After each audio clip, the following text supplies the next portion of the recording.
तो जैसा कि पिछले एपिसोड में हमने देखा था, वांगलिंग यहाँ पर सोनटाई के साथ माइंड गेम खेलता है और ये इतना शांति से बात करता है कि सोनटाई चाहे भी ना तो इसे अब एक अपने ऊपर भी शक हो जाता है कि जाओई इससे ज़्यादा स्ट्रॉन्गर था, क्योंकि वो असेंडेंट लेवल पर मरते मरते पहुंचा था। तो क्या पता सही में फालतू में अगर वांगलिंग उस सील को एक्टिवेट कर दे तो ये मारा जा सकता है। पर जाने से पहले सोनटाई भी यहाँ पर वांगलिंग को कहता है कि अगर तुमने मेरा थर्ड सोल डिस्ट्रॉय करने की कोशिश की तो तुम भी बचोगे नहीं। और ये वांगलिंग को जो ट्रैप करने वाला था उस आइडिया को बाहर निकाल देता है। और वांगलिंग भी अब एक चैन की सांस लेता है जब सोनटाई यहाँ से निकल जाता है, क्योंकि इतना पावरफुल स्लेव वांगलिंग भी नहीं चाहेगा कि इसके साथ रहे। पावर लेवल का डिफरेंस कुछ ज़्यादा ही था और वांगलिंग जानता था कि अगर ये इसके थर्ड सोल को डिस्ट्रॉय कर दे तो उसका फोर्थ सोल अगर है भी तो कुछ भी होगा, इसका पावर लेवल तो गिरेगा, तो इसे ज़्यादा फर्क नहीं पड़ता। पर इधर चीहू भी वांगलिंग को समझाता है कि तुम्हें सावधान रहने की ज़रूरत है। वो सोनटाई काफ़ी खतरनाक है, कॉर्प सेक्ट का हेड एल्डर है। अब इधर ये दोनों यहाँ से निकल जाते हैं और ये चीहू के सामने भी यही बोलता है कि अगर वो ज़्यादा कुछ करता तो मैं उसके सोल को डिस्ट्रॉय कर देता, जो एल्डर जाओई ने मुझे वो सील लगा के दिया है। क्योंकि वांगलिंग जानता था कि सोनटाई यहाँ से निकल तो गया है पर अपने डिवाइन सेंस को थोड़ा बहुत छोड़ के गया होगा कि उसे पता चल जाए कि वांगलिंग क्या सोच रहा है, और होता भी वैसा है। सुनटाई यहाँ पर अपने प्रेजेंस को छोड़ के गया था, लेकिन जब ये सुनता है कि वांगलिंग अभी भी वही बात बोल रहा है तो अब इसे यकीन हो जाता है कि वांगलिंग सच में इसके सोल को डिस्ट्रॉय कर सकता है। और सुनटाई काफ़ी फ्रस्ट्रेटेड फील करता है। इधर ये दोनों आगे बढ़ते हैं और ये जो कंपास था ये पहले से ही डैमेज था, तो इसमें और ज़्यादा क्रैक आ जाते हैं और अब इसके ऊपर बैठकर ये उड़ नहीं सकते थे। और चिहू भी कहता है कि ब्रदर सेंग अब हमें खुद से ही जाना पड़ेगा, लेकिन वॉइड काफ़ी डेंजरस था। और इनका डिस्कशन भी होता है कि तुम्हारे पास एक ही स्टार कंपास है। चिहू बताता है कि ये बहुत कीमती ट्रेजर है, मतलब बहुत रेयर है। और वांगलिंग भी अब इसे बताता है कि मैं इसे रिपेयर कर सकता हूँ। चिहू हैरान था, लेकिन वांगलिंग बोलता है कि यार फ्री में तो नहीं कर सकता ना। अब इनका डिस्कशन होता है और चिहू कहता है कि आप कभी भी आकर के मेरी मदद ले सकते हो। वांगलिंग इससे बोलता है कि फ्यूचर में मैं तुमसे ये स्टार कंपास लेना चाहूँगा कुछ समय के लिए। चिहू ज़्यादा दिमाग लगाता है, इन द सेंस कि इसके जो क्लैन के एंसेस्टर्स हैं, अगर वांगलिंग आया भी तो इसे स्टार कंपास को लेने नहीं देंगे, तो ये सीधा बोलता है कि आप इसे रख लो बना के। क्योंकि ये जानता था कि वांगलिंग के पास एसेंडेंट स्टोन भी है, तो फ्यूचर में वांगलिंग और स्ट्रांग बनने वाला है, यानी एसेंडेंट लेवल पे जाएगा। और ऐसा दोस्त कौन नहीं चाहेगा। अब वांगलिंग इसे रिपेयर करने लगता है और चिहू इसे कवर करता है। फिर भी वांगलिंग सतर्क था, ये अपने रेस्ट्रिक्शंस फ्लैग को एक्टिवेट करके रखता है और ये वही पर्पल स्टोन निकालता है जो इसे उस समय स्पेस में मिला था। वांगलिंग अब इसे रिफाइन भी कर लेता है, क्योंकि चिहू तैयार हो गया था इस चीज़ को वांगलिंग को हमेशा के लिए देने के लिए। हालांकि बीच में चिहू के अंदर थोड़ा सा वो चीज़ आता है, लेकिन अपने दिमाग को शांत करता है कि भाई ये बंदा सही है। जो बंदा रेड बटरफ्लाई को ऐसे इंजर्ड कर सकता है वो कुछ भी कर सकता है। और वांगलिंग फाइनली से रिपेयर भी कर लेता है, लेकिन ये बताता है कि कुछ चीज़ें और चाहिए इसमें, नहीं तो ये पूरा कंप्लीट हो जाता। और वांगलिंग कहता भी है इसीलिए कंप्लीट फॉर्म पहले से नहीं था। अब ये दोनों इस कंपास पे बैठकर ट्रैवल करना शुरू करते हैं। कंपास की स्पीड पहले से भी ज़्यादा तेज थी, यानी अगर ये चाहें तो सोल ट्रांसफॉर्मेशन के बंदे से भी यहाँ से बच के निकल सकते हैं। और अब ज़्यादा ध्यान देने की जरूरत भी नहीं थी, यानी कि चीहू को कि लेफ्ट में देखूँ या राइट में, क्योंकि वांगलिंग का डिवाइन सेंस इसके अंदर मिक्स था। तो अपने आप स्पेस में अगर आगे कुछ भी खतरा रहेगा तो इस कंपास को पता चल जाएगा। वांगलिंग काफ़ी खुश था, क्योंकि इसे यहाँ पर तीन चीज़ें बहुत कीमती मिली थी। एक तो अभी ये स्टार कंपास मिल गया, दूसरा इसके पास सेलेस्टियल जेड है, तीसरा इसके पास वॉर गॉड कैरियट है, और पगोड़ा को भी अगर आप गिन लो तो खतरनाक। और साथ में इसके पास एक सोल ट्रांसफॉर्मेशन लेवल का स्लेब भी है, हालांकि जिसे ये अपने साथ रखना नहीं चाहता। वहीं सीन शिफ्ट होता है। इधर ये जो फ्रैगमेंट्स थे कोलैप्स कर रहे थे, यानी पूरा सेलेस्टियल रियल में धीरे धीरे कोलैप्स कर रहा था। और यहाँ पर एक वुमेन को दिखाया जाता है जिसने सफ़ेद कपड़े पहने थे। ये वही वुमेन थी जो कि पहले लाश के रूप में थी, यानी अपनी टिंगेर। और ये एक गोल्डन ड्रैगन के ऊपर बैठी थी जहाँ से स्वॉर्ड एनर्जी भी बाहर निकल रहा था। और ये सोचती कि अगर सेलेस्टियल पॉन्ड होता तो जाओई बहुत जल्दी रिकवर कर जाते। जाओई भी चिल्लाते कि टिंगेर फालतू में तुम चीज़ों को खराब कर रही हो, मैंने ये ऑरा तुम्हारे लिए इकट्ठा की थी ताकि तुम रिकवर कर सको। और इस वुमेन का असली नाम किनफेंग था। और जब ये अपना नाम किनफेंग बताती तो जाओई को थोड़ा तकलीफ होती, पर ये फिर से बोलती लेकिन मुझे वो नाम टिंगेर ज़्यादा पसंद है। और फिलहाल ये कुछ हैंड सेल्स बनाती है और इस स्पेस में जितने भी सेलेस्टियल स्वॉर्ड्स थे वो इकट्ठा होने लगते। बेसिकली सेलेस्टियल रियल में शायद टोटल 6 कंप्लीट फॉर्म वाला अगर हम स्वॉर्ड गिने तो वो थे। पहला सेलेस्टियल स्वॉर्ड ये यूज़ कर चुकी थी, जिसकी वजह से जाओ ये भी जिंदा थे। अब ये दूसरे रेन सेलेस्टियल स्वॉर्ड को पुकारती है और बहुत सारे जो छोटे छोटे सेलेस्टियल स्वॉर्ड की औरत थी ये इकट्ठा होने लगती है और एक बड़े से सेलेस्टियल स्वॉर्ड का शेप लेने लगती है। पर इस समय जो फ्लक्चुएशन था, डालुओ सेक्ट का जो ओल्ड मैन था वो फील करता है, जो कि एक बीस्ट के ऊपर बैठा था। बीस्ट को हम किलिन कहते हैं, जो कि ड्रैगन के समान ही होता है, सांप और ड्रैगन वाला फॉर्म। और ये बंदा बोलता है टोटल 5 रेन सेलेस्टियल स्वॉर्ड है, एक ये शायद कोई यूज कर चुका है, अब 4 बाकी हैं। तो ये उसी डायरेक्शन में पड़ता है। और जो भी इन सेलेस्टियल स्वॉर्ड के ऑरा को रोकने की कोशिश करता था, क्योंकि एक सेलेस्टियल स्वॉर्ड की ऑरा बिखरी हुई थी और जो कि आके यहाँ पे मिक्स हो रही थी, तो कोई रोकने की कोशिश करता तो ये उसे भी मार देती थी सेलेस्टियल स्वॉर्ड की ऑरा। फिलहाल जो रेन सेलेस्टियल स्वॉर्ड था, इसका एक नया सोल बन चुका था जिसका नाम था जाओ ई। और चारों तरफ एक आवाज गूंजती है कि जो भी सेलेस्टियल स्वॉर्ड की ऑरा को रोकने की कोशिश करेगा वो मारा जाएगा। और वांगलिंग भी इस दौरान इस स्वॉर्ड रिदम को सुन रहा था। चीहू भी कहता है यार कुछ तो बड़ा हो रहा है। और इस समय लोग यहाँ पर बहुत सारे सेलेस्टियल स्वॉर्ड्स देखते हैं। ये छोटे छोटे थे, मेन वाले में अगर मर्ज होंगे तो पूरा फॉर्म बनता है। अब ये लोग भी सेलेस्टियल स्वॉर्ड को इकट्ठा करने लगते हैं। यहाँ पे एक ओल्ड मैन को भी दिखाया जाता है, जो कि ये कहते हैं अगर हम इन सेलेस्टियल स्वॉर्ड के हिस्सों को थोड़ी देर रोक लिए तो ये हमारे हो जाएंगे। इधर चीहू वगैरह को दिखाया जाता है, जो कि काफ़ी खुश थे। बहुत सारे सेलेस्टियल स्वॉर्ड के ओरा को ये अपने बैग में भर चुके थे। वांगलिंग का भी सेम हाल था। और उसके बाद ये स्टार कंपास को क्योंकि यूज़ कर रहे थे, तो सेलेस्टियल स्वॉर्ड्स को फॉलो भी कर पा रहे थे। अब जब ये आगे बढ़ रहे थे तभी इधर एक आवाज़ आती है कि फेलो कल्टिवेटर, क्या मेरे लिए भी जगह है। बंदा एकदम प्यार से बोलता है, पर आवाज़ में एक एग्रेशन था। चीहू देखता है और समझ जाता है ये बंदा सोल फॉर्मेशन के लेट फेज में। वांगलिंग शांत था। चीहू पूछता है कि निकलना है या फाइट करना है, क्योंकि कंपास का स्पीड आराम से सोल ट्रांसफॉर्मेशन के बंदे को भी पछाड़ सकता है। और चीहू भी एक्साइटेड था कि ब्रदर सिंह आप तो बटरफ्लाई से फाइट कर चुके हो, जो कि सोल फॉर्मेशन के लेट फेज में थी। मैं चीहू सोल फॉर्मेशन के मिड फेज में हूँ, तो इस बंदे से एटलीस्ट थोड़ा तो फाइट कर ही सकता हूँ। और ये उस बंदे की तरफ बढ़ता है। वो बंदा भी इसे समझ जाता है, ये तो जायन डेमन क्लैन का है। अब वो बंदा एक फिंगर आगे बढ़ाता है, उसके हाथ से ग्रे गैस निकलती है, जो कि तलवार का शेप लेती है और चीहू की तरफ बढ़ जाती है। वांगलिंग देखता है कि यार ये तो किलिंग डोमेन है, क्योंकि वांगलिंग से अच्छा किलिंग डोमेन को कौन पहचानेगा। जब बंदा एक लेवल से ज़्यादा फाइट कर लेता है, ज़्यादा लोगों को मार चुका होता है, तो किलिंग डोमेन अपने आप उसके पास बन जाती है। चीहू इधर अपने एक्स को निकाल चुका था, और जैसे ही उस स्वॉर्ड ऑरा से इसका एक्स टकराता है, एक अलग ही वाइब्रेशन होता है और इसे ब्लॉक कर देता है। चीहू काफ़ी एक्साइटेड था, पर इस दौरान वो मिडिल एज्ड मैन एक बैग में से एक गोल्डन रॉक निकालता है, और वो गोल्डन रॉक लिक्विड में बदलने लगा था और कहता है इसे टच करके देखो। इसे वो उछाल देता है। वांगलिंग दिखते ही पहचान जाता है कि इस बंदे ने अपना किलिंग इंटेंट पूरा उसमें कंडेंस करके रखा है। और तुरंत ही ये चीहू से कहता है चलो निकलते हैं। चीहू तुरंत ही बात मान लेता है, क्योंकि ये जानता था कि वांगलिंग अगर कुछ कह रहा है तो कुछ बात होगी। इधर वो गोल्डन रॉक इनके कंपास की तरफ तो बढ़ता है, पर कंपास की स्पीड काफ़ी तेज थी, तो वांगलिंग वगैरह यहाँ से निकल जाते हैं। मिडिल एज मैन हैरान था कि यार ये बंदा यानी दूसरा वाला बहुत शांत था, शायद वो मेरे किलिंग इंटेंट वाले बीड को पहचान गया था। और इस दौरान ये बोलता है कि यार ये डालुओ सेक्ट वाले सेलेस्टियल स्वॉर्ड को हासिल करना चाहते हैं, और मेरा टियानुआन सेक्ट भी हासिल करना चाहते हैं, नहीं तो वो हमसे आगे निकल सकते हैं। लेकिन जब तक हमारे मास्टर हैं तब तक कोई टेंशन की बात नहीं है। और अगर आपको याद हो तो टियानुआन सेक्ट यहीं के जो एल्डर थे, क्या बोले तो मेन मास्टर, इन्होंने वांगलिंग को सुजाकू प्लेनेट पे वापस भेजा था, जब वांगलिंग लाइफ और डेथ डोमेन को खोजने के चक्कर में अपने प्लेनेट से बाहर निकल आया था। और उन्होंने बोला था कि अगर तुम यहाँ पर आ पाए तो मैं तुम्हें 100 सालों के लिए अपना डिसाइपल बनाऊंगा। तो बेसिकली ये बंदा एक तरह से वांगलिंग का सीनियर ब्रदर हुआ, पर वांगलिंग को ये सब चीज़ें फिलहाल नहीं पता थी। इधर वांगलिंग चीहू को समझाता है कि उस मिडिल एज मैन का जो कल्टीवेशन था रेड बटरफ्लाई से भी ज़्यादा है, और साथ में उसका किलिंग इंटेंट ज़्यादा है। हाँ, अगर मेरी ओरिजिनल बॉडी होती तो शायद मैं कुछ कर पाता। और ये सोचता है कि जब ये सुजाकू प्लेनेट वापस लौटेगा तो देखता है कि इसका जो ओरिजिनल बॉडी है उसका कल्टीवेशन कितना बड़ा है। इधर ये जब ये लोग आगे निकलते हैं तो ये वही वोमेन को देखते हैं, और उनके पास में 2 गोल्डन ड्रैगन्स थे। चीहू भी हाँ में सर हिलाता है, और वांगलिंग इस समय कंपास को अंदर रख चुका था। और ये देखते हैं कि जो भी तलवार थे यहाँ पर आकर के इस ड्रैगन के साथ फ्यूज हो रहे थे, और वो ड्रैगन और ज़्यादा चमक रहा था। बेसिकली वो सेलेस्टियल स्वॉर्ड का कंडेंसेशन हो रहा था, और अभी भी बहुत सारे तलवार इसी तरफ बढ़ रहे थे। और इस दौरान जावी फिर से चिल्लाता है कि टिंगे रुक जाओ, बहुत सारे तुमने सेलेस्टियल स्वॉर्ड को कंडेंस करके 3 सेलेस्टियल स्वॉर्ड को यूज़ कर लिया। पर ये वुमेन कहती है कि नहीं, चौथा स्वॉर्ड और चाहिए, फिर तुम सुरक्षित हो जाओगे। और इस समय जो चौथा सेलेस्टियल स्वॉर्ड था वो भी अब ये जो बाकी सेलेस्टियल स्वॉर्ड आ रहे थे वहाँ से उनके हिस्से, उससे ये भी शेप लेने लगा था।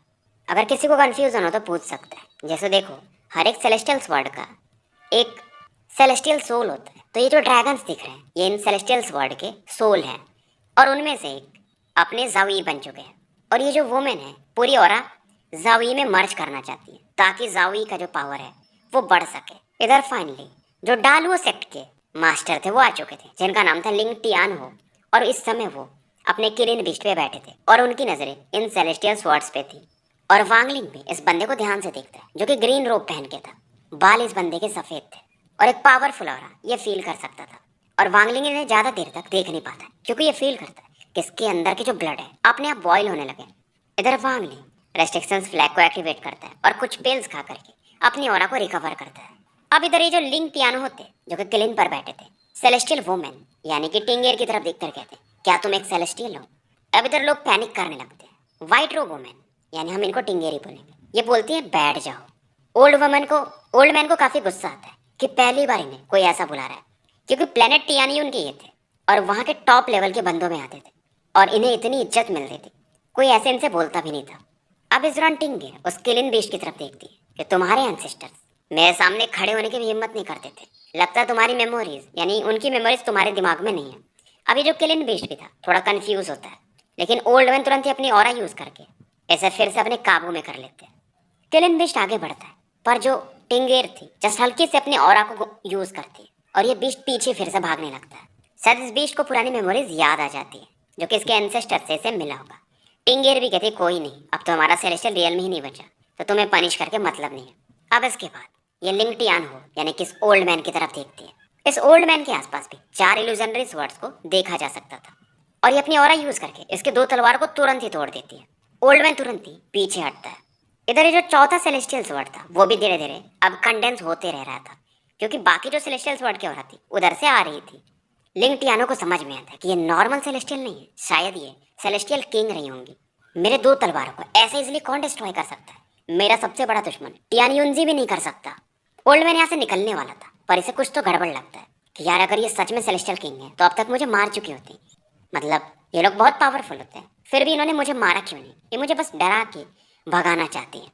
अब ये तुरंत ही इसके जो स्वर्ड्स थे इन्हें और ज्यादा कंडेंस करने लगता है और अपने आसपास 100 तलवारों का एक घेरा बना लेता है और वापस फिर से आगे आता है। अब इसे देख करके टिंगेर एकदम शांत थी। अब यहाँ पर जो ड्रैगन था जिसके ऊपर ये खड़ी थी, वहां पर एक पर्पल कलर की ऑरा बन रही थी। उसे देखती है एक बार, फिर आगे जाती है कि इसे निपटा ही देती हूँ। इधर लिंग टियानो कहता है कि सेलेस्टियल किंग मैं भी देखना चाहता हूँ कि सेलेस्टियल कितने पावरफुल होते हैं, और ये अपने 100 तलवारों को इनकी तरफ बढ़ा देता है। टिंगेर बस एक ऑरा यूज करती है और एक वॉल सा बन जाता है और इसके 100 तलवार यहाँ पे डिस्ट्रॉय हो जाते हैं और एक लाइट लिंग टियानो की तरफ बढ़ती है। ओल्ड मैन लिंग टियानो, इसकी बॉडी जो थी वो पसीने में भर जाती है, लेकिन ये फिर एक्साइटेड होता है कि यार ये मुझे मार नहीं पा रही है। अब ये फिर से अपने दोनों हैंड साइंस को यूज करता है और एक तलवार इसके सामने इसका प्रकट होता है जिसमें लाइटनिंग चमक रहा था, और इस वुमेन की तरफ यानी कि टिंगेर की तरफ इसे ये बढ़ा देता है। अभी जो टिंगेर थी, जो कि ये पहले भी मर चुकी थी, तो इनके आसपास की जो डेथ हो रहा थी, जो कि बहुत अब पहले से कम हो चुकी थी जावी की वजह से, लेकिन अब ये ज्यादा अपनी पावर को यूज कर रही थी तो ये और ज्यादा बढ़ते जाती है। पीछे से जावी फिर से आवाज देते कि टिंगेर मुझे आगे आने दो, तुम्हारे लिए मैंने जो और इकट्ठा की तुम मुझसे यूज करो, फिर तुम जाग सकती हो फ्यूचर में। पर टिंगेर मना करते हैं कि जब तक चौथा स्वर्ड शेप ना ले ले पूरा, तुम्हें बाहर नहीं आना है। और इस दौरान ओल्ड मैन के जो स्वर्ड्स उसने फिर से बनाए थे ये उन्हें भी डिस्ट्रॉय कर देती है। अभी जो सेलेस्टियल स्वर्ड्स थे 4 बन चुके थे और एक की ऑरा को ये इस्तेमाल करती है और लिंग टियानो की तरफ बढ़ा देती है। अगर इन्हें ये ऑरा जावी के सोल के लिए इस्तेमाल नहीं करना होता तो ये कब का इस लिंग टियानो को मार चुकी होती। और जैसे जैसे अपने पावर्स को इस्तेमाल कर रही थी इनका डेथ ऑरा बढ़ते जाता है। अब जिस वाले सेलेस्टियल स्वॉर्ड की ऑरा को ये इस्तेमाल करती है जावी के लिए, वो वाला सेलेस्टियल स्वॉर्ड अब जमीन पे गिर जाता है, क्योंकि उसका सोल जो था वो खत्म हो चुका था। वो तलवार अभी भी काफी पावरफुल है, लेकिन उसका स्पिरिट बोलो या सोल बोलो वो खत्म हो चुका है। अब ओल्ड मैन इस तलवार को लेने के लिए आगे बढ़ता है, पर तभी इसी समय एक बंदा काफी तेजी से आगे बढ़ता है इस तलवार को लेने के लिए। ये वही बंदा था जो कि अभी थोड़ी देर समय पहले वांगलिंग और चियो से फाइट कर रहा था। पर जैसे ओल्ड मैन इसे देखता है ये तुरंत एक ऑरा यूज करता है इसे मारने के लिए, पर ये मिडिल एज बंदा कुछ ब्लड क्रिस्टल्स को स्पेस में एक्सप्लोड कर देता है। यहाँ पे एक पोर्टल सा खुलता है यानी कि टाइम और स्पेस, और यहाँ से एक बंदे बाहर आते हैं। ओल्ड मैन लिंग टियानो इन्हें पहचान जाता है कि टियान युनजी तुम, ये सेलेस्टियल स्वॉर्ड मेरा है, अगर तुम मुझे नहीं लेने दोगे तो हमारे सेक्ट के बीच में ब्लड बाथ चलेगा 1000 सालों तक। पर वांगलिंग जब ये आवाज़ सुनता है तो ये हैरान था। टियान युनजी, इसकी पूरी बॉडी कांप जाती, क्योंकि ये वही थे जिन्होंने वांगलिंग को सुजाकू प्लेनेट वापस भेजा था जब वांगलिंग गलती से लाइफ और डेथ डोमेन को सीखते सीखते बाहर आ गया था, और इन्होंने अपना नाम भी बताया था। इसे अब समझ में आता है कि मतलब ये वाले जो बंदे हैं जिन्होंने अभी टियान युनजी को सम्मन किया है, बुलाया है, ये इसके सीनियर ब्रदर हुए। अब इन दोनों के मैटर्स के बीच में एक तीसरा बंदा कूदता है जिसका नाम था टियान मोसी, और इस तलवार को जो सेलेस्टियल स्वॉर्ड नीचे गिर रहा था उसे लेकर के ये निकल जाता है। लिंग टियानो को गुस्सा आता है कि टियान मोजी तुम बहुत लालची आदमी हो, मैं तुम्हारे प्लेनेट टियानमो को डिस्ट्रॉय कर दूंगा। अब ये सुनकर के टियान मोजी कहता है वैसे भी हमारा बैटल फ्यूचर में होगा ही, तो टेंशन की बात नहीं है। और वांग ली टियान मोजी की स्पीड को देखकर हैरान था। उनका स्पीड इसके स्टार कंपास से भी ज्यादा था। टियान मोजी उस तलवार को उठा लेते, लेकिन उसके अंदर का जो गोल्डन ऑर्ब था, यानी कि उसका ऑरा, ये वुमेन यूज कर लेती है। और दूसरे वाले तलवार को जब ये लेडी यूज करती है तो उसे टियान युनजी उठा करके निकल जाते हैं अपने डिसाइपल के साथ। और जाते जाते ये लिंग टियानो को कहते हैं कि अगर तुम्हें सेलेस्टियल स्वॉर्ड मिलता है तो तुम्हारी लिमिट है, पर ज्यादा खुद को पुश मत करना। अब लिंग टियानो की नजर वुमेन पे पड़ती और ये बोलता है कि तुम्हारी ऑरा बहुत कमजोर हो चुकी है, तुम एक सेलेस्टियल हो तो मैं तुम्हें मारूंगा नहीं। अब 2 तलवार बचे हैं, उनके स्वॉर्ड स्पिरिट्स तुम नहीं ले सकती। अब ओल्ड मैन लिंग टियानो एक तलवार की तरफ बढ़ता है और ये वुमेन ये मानती नहीं है। अब इनकी जो बची खुची औरत थी ये उसे भी यूज करने लगती है। हालांकि इसके अटैक को ये ब्लॉक कर देती है, लेकिन इनके पास जो बची खुची औरत थी वो पूरी खत्म हो जाती और डेथ हो रहा इनके बॉडी पर फैलने लगती है। और जाते जाते ये बोलती कि जाओई, मैं सेलेस्टियल किंग की ट्रू सोल नहीं हूँ, मैं तुम्हारे ऑब्सेशन की वजह से बनी थी, तुम्हारे इमोशंस की वजह से, लेकिन थैंक यू, तुमने मुझे 2000 सालों तक प्रोटेक्ट किया, इवन अपना ओरिजिन सोल भी जला दिया। अगर मेरा अगला जन्म हो तो ऑब्वियसली मैं तुम्हारे साथ रहना चाहूँगी। और एक सैड क्राई को यहाँ पे सुना जा सकता था। और इनकी जो बॉडी थी अब जमीन पे गिरने लगती और जो आखिरी स्वॉर्ड ऑर्ब था वो चौथे वाले स्वॉर्ड में जाके मर्ज होने लगता है। चौथे वाले स्वॉर्ड में अपने जावी थे जिनका सोल अब धीरे धीरे फिक्स हो रहा था, क्योंकि तीनों स्वॉर्ड की और अब ये यूज कर चुकी थी। और इस दौरान ये हेवेंस को थैंक्स बोलते हैं कि हमें मिलाने के लिए, और ये बोलते हैं कि तुमने मेरे लिए अपना लाइफ कुर्बान किया तो मैं भी तो तुम्हारे लिए कर सकती हूँ, अगले जन्म में हम जरूर मिलेंगे। और जावी इस समय गुस्से में चिल्लाते और वो जो पर्पल स्वॉर्ड एनर्जी थी अब वो पूरी तरह से इनका शेप ले लेती है।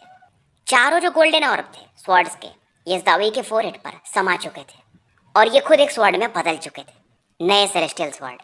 लेकिन इनके ऑरा में एक दुखीपन था, एक सैडनेस था। जावी को गुस्सा आता है कि मैं मरने वाला था, तुमने मुझे बचा लिया।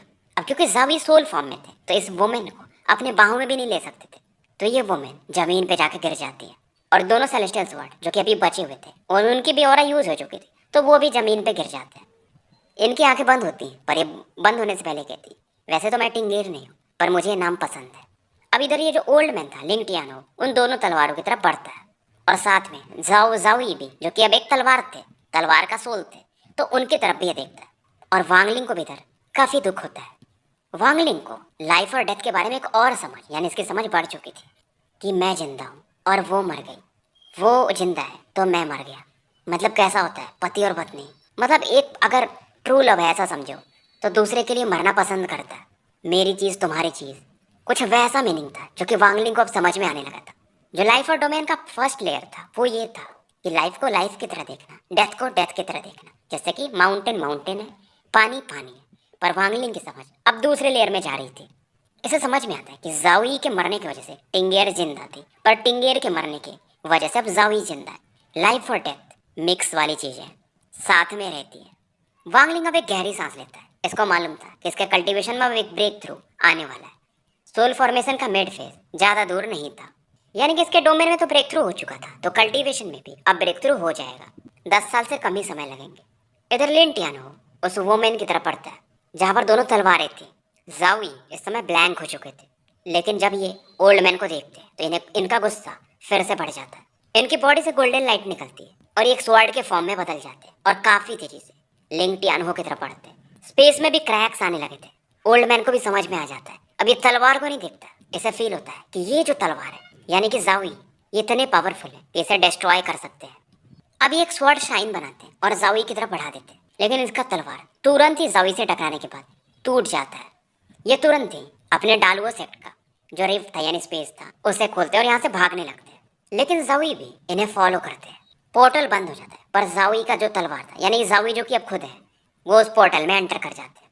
ये तब तक वापस नहीं आएंगे जब तक उस ओल्ड मैन को मार न ले। अब इस समय सभी की नजरें फीमेल कॉर्प्स पे पड़ती है, जहाँ पर 2 तलवारें भी थी तो सभी की नजरें वहीं पे थी।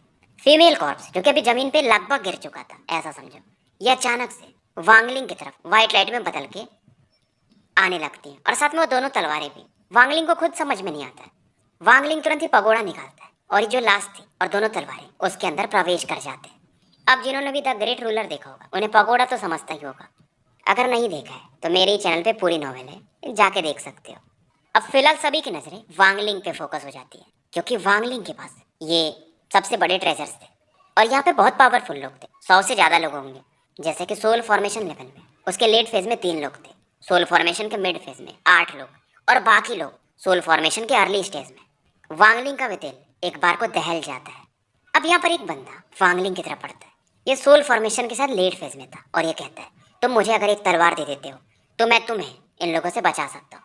वांगलिंग इस बंदे को आगे आते हुए देखता है। ये तुरंत ही अपने डोमेन को एक्टिवेट करता है। ओल्डमैन हंसता है कि तुम अर्ली स्टेज पे हो सोल फॉर्मेशन के और मेरे सामने अपना डोमेन दिखा रहे हो।